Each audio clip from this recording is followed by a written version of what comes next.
বলা হয়ে থাকে যে সেভেন সিস্টার্স যদি কখনো ভেঙে যায় তাহলে সবার আগে যেই রাজ্যটি স্বাধীন হবে সেটি হচ্ছে মণিপুর রাজ্য। গেল বছর দুয়েক যাবৎ মণিপুরে উত্তাল আপনার বিভিন্ন সংগঠন, স্থানীয় জনগণ, বিজেপি সরকার বা কেন্দ্রীয় সরকারের বিরুদ্ধে এবং স্থানীয় সরকারের বিরুদ্ধে বিভিন্ন জাতিগোষ্ঠী বিভিন্ন সময় নানান বিক্ষোভ প্রদর্শন করছেন। আর এ নিয়ে বেশ কয়েকবার সহিংসতা হয়েছে, প্রাণও হারিয়েছে অনেকজন। কিন্তু আজকে যে অবস্থা মণিপুরে, আপনার ভাবা যায় যে সেখানে ইন্টারনেট বন্ধ, কারফিউ জারি, 5 জনের বেশি লোক একত্রিত হতে দিচ্ছে না, থানাতে হামলা, পুলিশকে হত্যা, নানান ধরনের ঘটনা এই মুহূর্তে মণিপুরে ঘটছে। দর্শক, আবারও উত্তাল ভারতের উত্তর পূর্বাঞ্চলীয় মণিপুর রাজ্য। একাধিক গণমাধ্যম বলছে যে গতকালকে বিকেলের পর থেকেই রাজ্যটির পরিস্থিতি অস্বাভাবিকভাবে উত্তপ্ত হয়েছে। বিক্ষোভকারীদের সঙ্গে পুলিশের সংঘর্ষে অশান্ত মণিপুরের রাজধানী ইম্ফল। পরিস্থিতি নিয়ন্ত্রণে মণিপুরের বেশ কয়েকটি জেলায় সরকারের নির্দেশনায় ইন্টারনেট বন্ধ করে দেওয়া হয়েছে। সেই সঙ্গে বিষ্ণুপুর জেলায় কারফিউ জারি করা হয়েছে। ভারতের শক্তিশালী গণমাধ্যম হিন্দুস্তান টাইমস এবং টাইমস অফ ইন্ডিয়া বলছে মণিপুর রাজ্যের ইম্ফল পূর্ব, ইম্ফল পশ্চিম, থৌবল, কাকচিং এর মতন জেলাগুলোতে জমায়েত নিষিদ্ধ করেছে সরকার।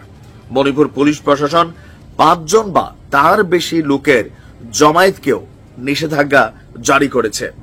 পরিস্থিতি বেগতিক দেখে মণিপুরের পুলিশ কমিশনার এবং স্বরাষ্ট্র সচিব রাজ্যের পরিস্থিতি সম্পর্কে আপনার গণমাধ্যমে বিবৃতি দিয়েছেন। বলা হচ্ছে যে মণিপুরের ইম্ফল পূর্ব, ইম্ফল পশ্চিম, থৌবল, কাকচিং এবং বিষ্ণুপুর জেলাগুলোর বর্তমান আইন শৃঙ্খলা পরিস্থিতি আপনার খুবই খারাপ। কিছু ব্যক্তি উদ্দেশ্য প্রণোদিতভাবে জনগণের আবেগকে উস্কে দেওয়ার চেষ্টা করছেন। হিংসাত্মক বক্তব্য এবং ভুয়া ভিডিও ছড়িয়ে সামাজিক যোগাযোগ মাধ্যম ব্যবহার করতে অনীহা তৈরি করার জন্য চেষ্টা করা হচ্ছে এবং মণিপুরের আইন শৃঙ্খলা পরিস্থিতির উপর এই সোশ্যাল মিডিয়া প্ল্যাটফর্মের ইফেক্ট ব্যাপকভাবে পড়েছে। এ নিয়ে আগামী 5 দিন ইন্টারনেট পরিষেবা বন্ধ রাখার ঘোষণা করা হয়েছে। ভারতীয় গণমাধ্যম আনন্দবাজার বলছে নতুন করে পরিস্থিতি খারাপ হওয়ার সূত্রপাত ঘটে আরামবাই ট্যাঙ্গুল সহ মেইতেই গোষ্ঠীর 5 জনকে গ্রেপ্তারের ইস্যু নিয়ে। অভিযোগ, মেইতেই গোষ্ঠীর বেশ কয়েকজন পশ্চিম ইম্ফলের কোয়াকেইথেল পুলিশ পোস্টে হামলা চালায়। এরপরেই তাদেরকে গ্রেপ্তার করা হয়েছে। তাদের গ্রেপ্তারের খবর সামনে আসার পর থেকেই তাদের মুক্তির দাবিতে চলছে বিক্ষোভ। বিক্ষোভকারীরা রাস্তায় টায়ার জ্বালিয়েছে, অনেক রাস্তা ব্লক করে দিয়েছে। ইম্ফলের বাসিন্দারা গোলাগুলিরও শব্দ শুনেছেন। এমনকি বিক্ষোভকারীদের ছত্রভঙ্গ করতে পুলিশ কয়েক রাউন্ড গুলি চালিয়েছে। আর পরিস্থিতিকে যেন আরো বিগড়ে না যায় সেজন্য সেনাবাহিনীরও সহযোগিতা নেওয়া হচ্ছে।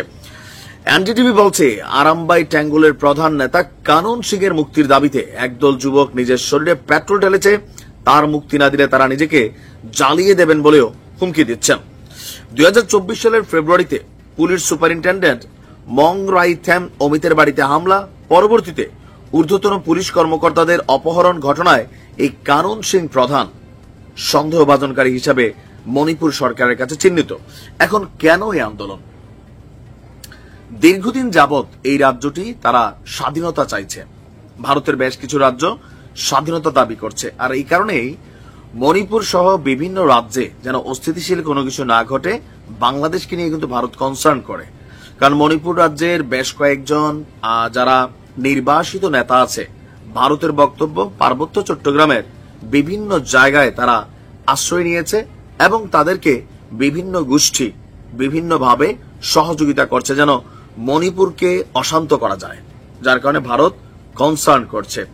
তবে ভারতের এই মুহূর্তে বিজেপি সরকারের বিভিন্ন নীতি তার জনগণকে সেপারেশন করছে, বিভক্ত করছে, এমনকি বিভিন্ন রাজ্যে এই স্বাধীনতার ডাক উঠেছে, যেমনটা পাকিস্তানে বেলুচিস্তানে চলছে।